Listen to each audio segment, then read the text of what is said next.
Hello friends, welcome to current affairs universe. मैं सुरेंद्र पांडे लेकर हाजिर हुआ हूं 2 जुलाई 2020 के करंट अफेयर्स। दोस्तों, आज के करंट अफेयर्स शो में हम लोग 10 क्वेश्चंस डिस्कस करेंगे और plus top news of the day भी डिस्कस करेंगे।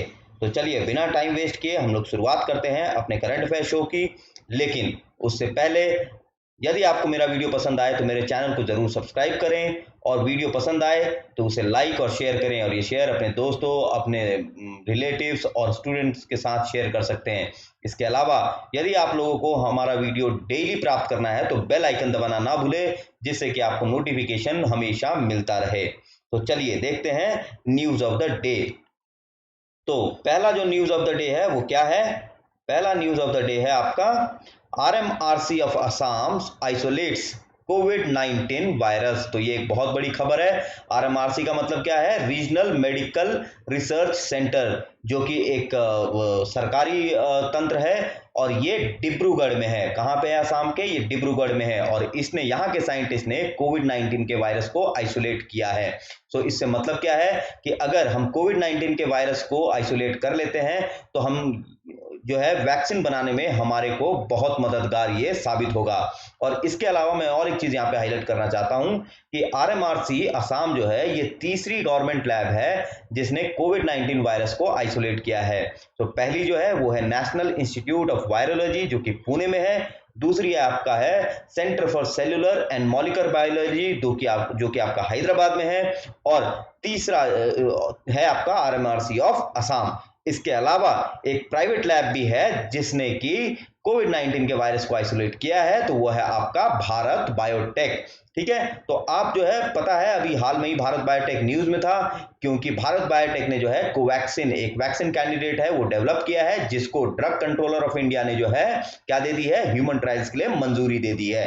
ठीक है, और आपको और डिटेल में जानना है तो आप मेरे जो है 29 जून के वीडियो को देख सकते हैं। हमारा दूसरा न्यूज ऑफ द डे है कि former West Indies cricketer sir Everton Weekes, कौन? तो sir Everton Weekes dies as 95। 95 साल की उम्र में सर एवर्टन वीक्स, जो कि वेस्ट इंडीज के भूतपूर्व क्रिकेटर हैं, उनका निधन हो गया। और ये 1948 में, कब? तो 1948 में ये 3W बनाते थे। क्या बनाते थे? 3W।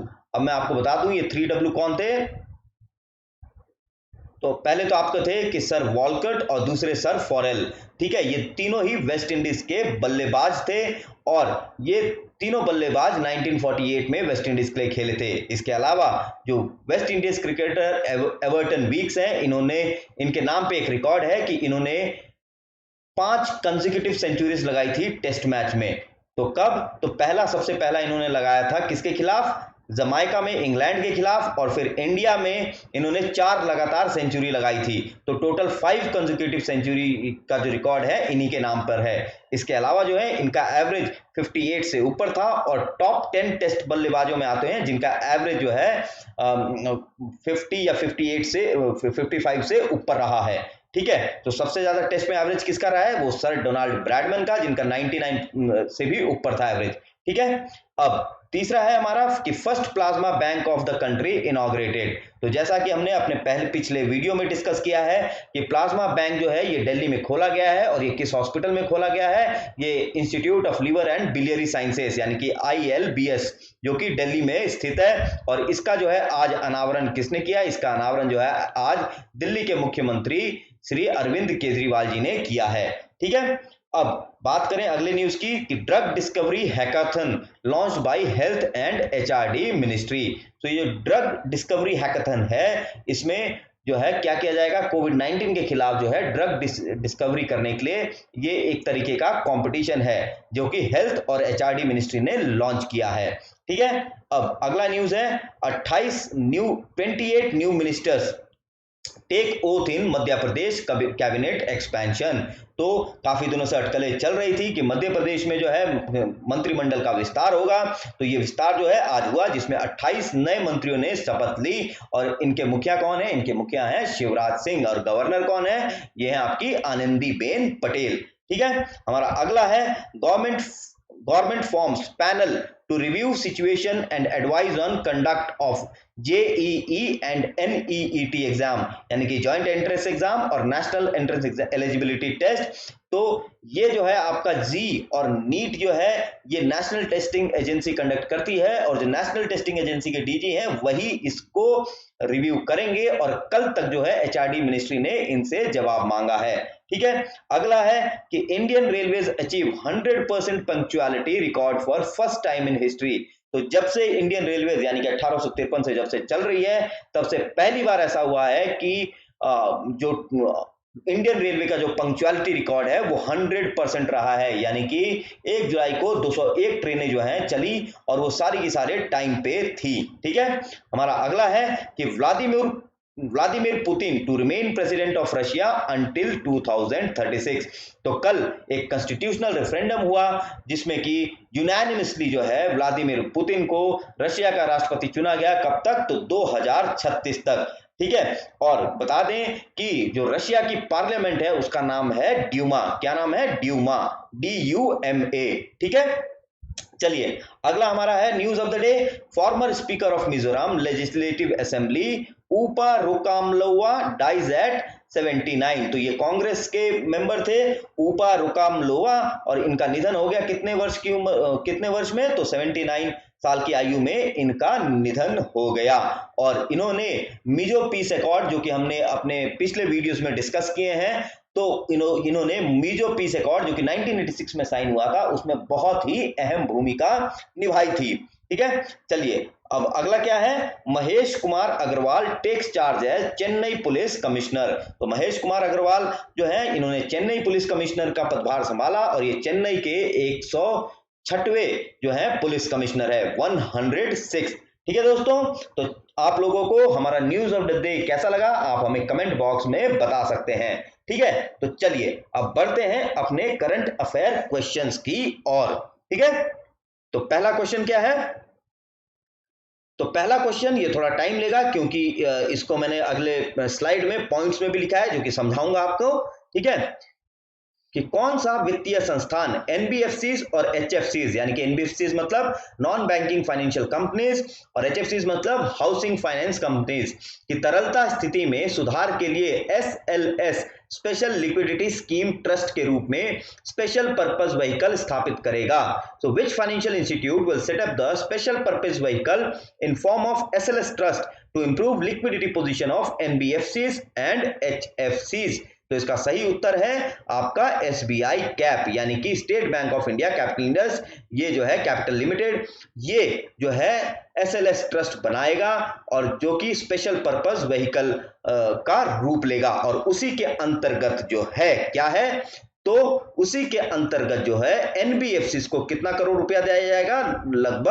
लगभग नहीं बल्कि 30,000 एग्जैक्ट। ठीक है, 30,000 करोड़ रुपए जो है उनको जो है लिक्विडिटी प्रॉब्लम से उबरने के लिए दिया जाएगा। कितना? तो 30,000 करोड़ रुपए। और ये जो स्कीम है ये 3 महीने के लिए लागू रहेगा, और जो ट्रस्ट बनेगा एसएलएस ट्रस्ट वो जो है 90 दिन तक जो है लोन दे सकता है। लोन की अवधि कितनी होगी? 90 दिन की।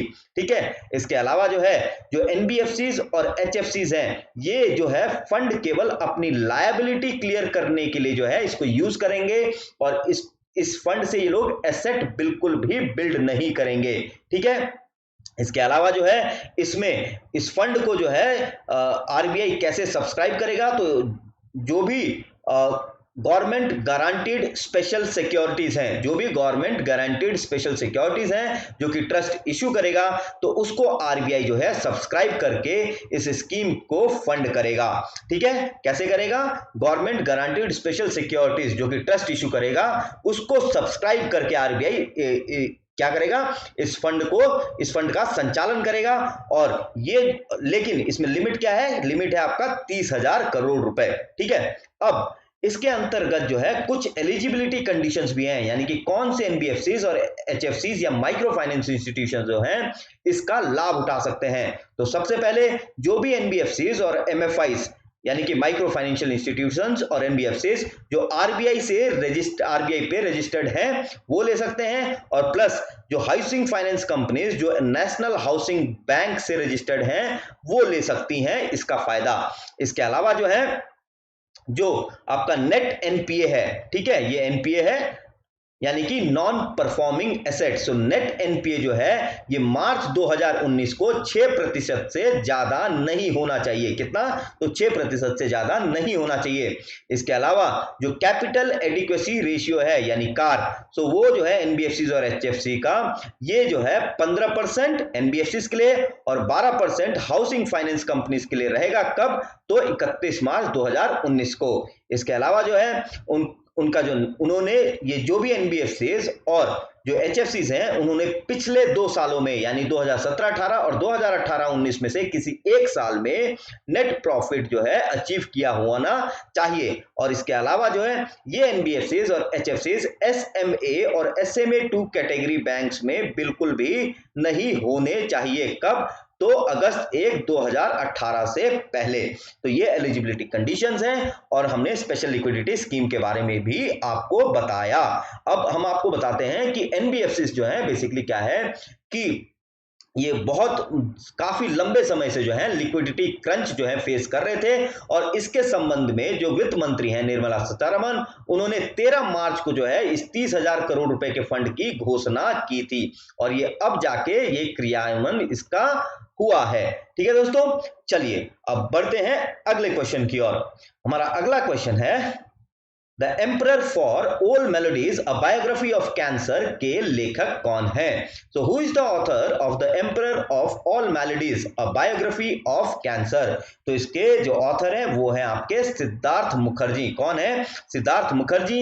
ये इंडियन अमेरिकन है और पुलित्जर प्राइज विनर भी हैं जिनको इसी बुक के लिए पुलित्जर प्राइज मिला था। कौन किस बुक के लिए? The emperor of all melodies a biography of cancer. ये आपको याद रखना है। क्यों याद रखना है मैं आपको बता दूं, क्योंकि अभी कल जो है कार्नेजी जो एक आपका कार्नेजी जो कॉरपोरेशन है न्यूयॉर्क का, जो कि यूएस की एक काफी प्रतिष्ठित एजेंसी है, उसने जो है कल ग्रेट इमिग्रेंट्स 2020 जो है रिकॉग्नाइज किया। ठीक है, जिन्होंने 2020 में कुछ जो है जो भी अप्रवासी हैं जिन्होंने कुछ बहुत बड़ा काम किया यानी कि 2020 में, तो उनमें से 2 भारतीय हैं जिनको इस ग्रेट इमिग्रेंट्स 2020 से सम्मानित किया गया। एक तो सिद्धार्थ मुखर्जी और दूसरे हैं राज चेट्टी। तो राज चेट्टी जो हैं ये इकोनॉमिक्स के प्रोफेसर हैं हार्वर्ड यूनिवर्सिटी में और ये one of the youngest professor हैं। कौन? राज चेट्टी। ठीक है, मैं यहां लिख देता हूं ग्रेट इमिग्रेंट्स, ठीक है, इमिग्रेंट्स 2020, ये आपको याद रखना है। ठीक है, ग्रेट इमिग्रेंट्स 2020। दोस्तों अभी मेरे पास डिजिटल पेन नहीं है, जैसे डिजिटल पेन आएगा आप लोगों को जो है मैं काफी अच्छे से लिखकर भी समझा दूंगा। ठीक है, तब तक आप जो है मेरे से इसी तरीके से कोप कीजिए। ठीक है, तो चलिए अब बढ़ते हैं तीसरे क्वेश्चन की ओर। हमारा तीसरा क्वेश्चन है कि भारतीय स्टाम्प अधिनियम किस वर्ष में लागू किया गया था? So in which year was the Indian Stamp Act enacted?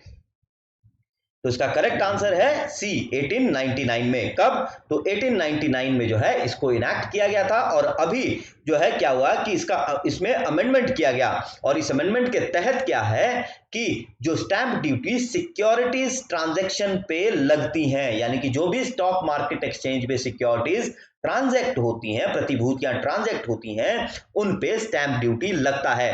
तो पहले क्या था कि स्टैंप ड्यूटी लगता था मल्टीपल रेट्स के साथ, तो क्या होता था कि ट्रांजैक्शन कॉस्ट बढ़ जाता था। लेकिन इस अमेंडमेंट के साथ क्या होगा कि स्टेट्स को जो है एक ही जगह पे एक ही रेट और एक ही इंस्टीट्यूशन और एक ही एजेंसी से स्टैंप ड्यूटी का जो है क्रियान्वयन किया जाएगा, जिससे ट्रांजैक्शन कॉस्ट बढ़ेगा और प्लस रेवेन्यू भी बढ़ेगा। तो आप इस तरीके से समझ सकते हैं कि one stamp duty one security transaction, इस तरीके से आप इसको समझ सकते हैं। ठीक है, तो ये आपका है क्या भारतीय स्टाम्प अधिनियम 1899 जो कि अमेंड हुआ और ये जो है आपका जुलाई 1 से इन इफेक्ट आ गया। कब से आ गया? जुलाई 1 से इन इफेक्ट आ गया।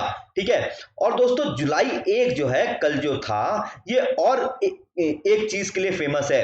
पहले तो कल तो डॉक्टर्स डे मनाया गया था, उसके अलावा जो है कल चार्टेड अकाउंटेंट डे यानी कि सीए डे भी मनाया गया। इसके अलावा जो है कल 1 जुलाई को जो जीएसटी है, कल हमने जीएसटी डिस्कस किया था कल के वीडियो में, आप लोग देख सकते हैं। तो जीएसटी जो है जिसका जून में कलेक्शन लगभग 90,000 करोड़ रुपए से ज्यादा रहा, तो जीएसटी जो है ने कल 3 साल पूरे किए, क्योंकि 1 जुलाई 2017 में ही जीएसटी जो है देश भर में लागू किया था। तो कल 3 साल जो है पूरे हुए थे किसके? जीएसटी के। ठीक है दोस्तों, चलिए अब बढ़ते हैं चौथे क्वेश्चन की ओर। हमारा चौथा क्वेश्चन है कि कौन सी ऑटोमोबाइल कंपनी दुनिया की सबसे मूल्यवान कंपनी है? So which automobile company is the world's most valuable company? तो इसका करेक्ट आंसर है टेस्ला। तो कौन सी है? टेस्ला। ये एलन मस्क की कंपनी है और इसने जो है टोयोटा को टेक ओवर किया है। किसको? टोयोटा को टेक ओवर किया, जो कि जापान की कंपनी है और ये वर्ल्ड की मोस्ट वैल्यूएबल कंपनी है। तो कितना है इसका वर्थ? $208 बिलियन। कितना? तो $208 बिलियन। तो टेस्ला जो है ये इलेक्ट्रिक कार जो है ये बनाने के उसमें है, तो ये वर्ल्ड की सबसे वैल्यूएबल कंपनी है। और अगर एलन मस्क की बात करें तो आप देख सकते हैं ये एलन मस्क हैं और ये स्पेस एक्स के भी डायरेक्टर हैं। ठीक है, चलिए अब बढ़ते हैं अपने अगले क्वेश्चन की ओर। हमारा पांचवा क्वेश्चन है कि किस देश में जेड माइन भूस्खलन से 100 से ज्यादा लोगों की मौत हुई? तो in which country jade mine landslide led to death of more than 100 people? तो करेक्ट आंसर है म्यांमार। तो कौन सा है करेक्ट आंसर? म्यांमार जो है ये करेक्ट आंसर है। म्यांमार, जिसको हम लोग पहले बर्मा के नाम से भी जानते थे, और ये जेड का जो है जेड प्रोडक्शन के मामले में ये देश सबसे अग्रणीय है और इसके जो मैक्सिमम जेड ऑर्नामेंट्स हैं ये चाइना को सप्लाई किए जाते हैं। म्यांमार के अलावा जो है साउथ सेंट्रल अमेरिका का एक कंट्री है ग्वाटेमाला, वो भी जेड माइन में अग्रणीय देश है। कौन सा? तो ग्वाटेमाला। ठीक है, तो ग्वाटेमाला और म्यांमार ये जेड के खनन के मामले में सबसे अग्रणीय देश हैं। ठीक है दोस्तों, और म्यांमार का मैक्सिमम जो है कहां जाता है जेड ऑर्नामेंट? ये आपका जाता है चाइना। अब जेड होता क्या है? जेड बेसिकली एक पत्थर है जो कि हरे रंग का होता है और काफी प्रीशियस होता है, और चाइना में इसकी वैल्यू जो है काफी ज्यादा है। ठीक है दोस्तों, चलिए अब बढ़ते हैं छठे क्वेश्चन की ओर। हमारा छठा क्वेश्चन है कि कौन सी कंपनी अपना शॉर्ट वीडियो ऐप लासो बंद करेगी? तो which company will be closing it's short video app lasso? तो लासो जो है ये कौन बंद करेगा? तो इसका करेक्ट आंसर है सी, यानी कि फेसबुक। तो फेसबुक ने इसे 2018 में लॉन्च किया था और ये अब 10 जुलाई को जो है इसको बंद करेगी। और क्यों ये बंद कर रही है? क्योंकि इंस्टाग्राम का जो शॉर्ट वीडियो ऐप है जिसका नाम क्या है? रील। क्या नाम है इसका? रील। ये लॉन्च किया जाएगा, तो इसके लॉन्च से पहले जो है इस शॉर्ट वीडियो ऐप लासो को बंद कर दिया जाएगा, जो कि टिकटॉक का क्लोन कहा जाता था। ठीक है दोस्तों, चलिए अब बढ़ते हैं सातवें क्वेश्चन की ओर। हमारा सातवां क्वेश्चन है कि पीटर फुलटन ने किस देश के बल्लेबाजी कोच के पद से इस्तीफा दिया? तो Peter Fulton step down as the batting coach of which country? तो इसका करेक्ट आंसर है डी। क्या है? तो डी, न्यूजीलैंड। ठीक है, सो पीटर फुलटन जो है इन्होंने न्यूजीलैंड के कोच से जो है इस्तीफा दे दिया। ठीक है दोस्तों, अब ऑस्ट्रेलिया के कौन है? ये हैं आपके जस्टिन लैंगर, दक्षिण अफ्रीका के मार्क बाउचर और बांग्लादेश के वासीम जाफर। ठीक है दोस्तों, चलिए आगे बढ़ते हैं। और इंडिया के कौन है? तो इंडिया के संजय बांगर बैटिंग कोच हैं। अब आठवां क्वेश्चन है कि रूस के कितने लड़ाकू विमानों के प्रस्ताव को डीएससी यानी कि डिफेंस एक्विजिशन काउंसिल द्वारा अनुमोदित किया गया? So the proposal to acquire how many fighter aircraft from Russia was approved by DSC? तो कुल कितने?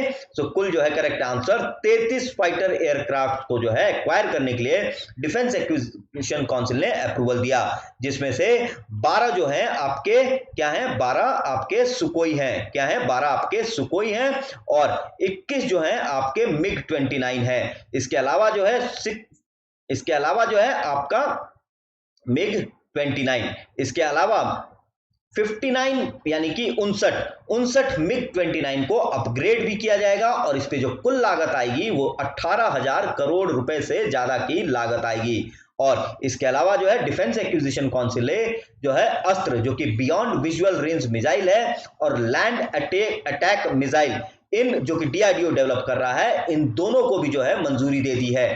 ठीक है, और उस पे जो कुल लागत आएगी लगभग 20,000 करोड़ रुपए। सो टोटल जो पैकेज जो अप्रूव किया है डिफेंस एक्विजिशन काउंसिल ने वो कितना है? वो है आपका 38,900 करोड़ रुपए। ठीक है, तो ये जो अस्त्र और जो आपका लैंड क्राफ्ट अटैक माइन है ये दोनों डीआरडीओ ही डेवलप कर रहा है। ठीक है दोस्तों, तो चलिए अब बढ़ते हैं अपने 9वें क्वेश्चन की ओर। हमारा 9वां क्वेश्चन है कि किस संस्थान ने तैयार प्लाज्मा दाता को ट्रैक करने के लिए कोपल 19 ऐप विकसित किया है। So which institute has developed COPAL 19 app to track willing plasma donor? तो ये कौन है? इसका करेक्ट आंसर है IIT Delhi. So IIT Delhi के स्टूडेंट्स ने एम्स के डॉक्टर के साथ मिलके कोपल 19 ऐप जो है डेवलप किया है, जो कि विलिंग प्लाज्मा डोनर्स को ट्रैक करके प्लाज्मा बैंक में जो है प्लाज्मा देने के लिए प्रेरित करेगा। ठीक है, चलिए अब बढ़ते हैं 10वें क्वेश्चन की ओर। हमारा 10वां क्वेश्चन है कि भारत के संयुक्त राष्ट्र के स्थायी प्रतिनिधि के रूप में किसे नियुक्त किया गया? तो who has been appointed as India's permanent representative to the UN? तो इसका जो करेक्ट उत्तर है वो है आपका इंद्रमणि पांडे। कौन? तो इंद्रमणि पांडे को जो है नियुक्त किया गया है और ये राजीव के चंदर को रिप्लेस करेंगे। और शिवशंकर मेनन की बात करें तो ये जो है भूतपूर्व नेशनल सिक्योरिटी एडवाइजर थे। ठीक है दोस्तों, तो यहां पे हमारा जो है करंट अफेयर शो समाप्त होता है। और दोस्तों यदि आप लोगों को हमारा वीडियो पसंद आया तो जरूर से जरूर इसे लाइक और शेयर करें, मेरे चैनल को सब्सक्राइब करें और जो है नोटिफिकेशन के लिए बेल आइकन दबाना ना भूलें, जिससे कि आपको quality latest current affair video daily मिलता रहे। ठीक है दोस्तों, तो आप लोगों को बहुत बहुत धन्यवाद मेरा वीडियो देखने के लिए। अलविदा।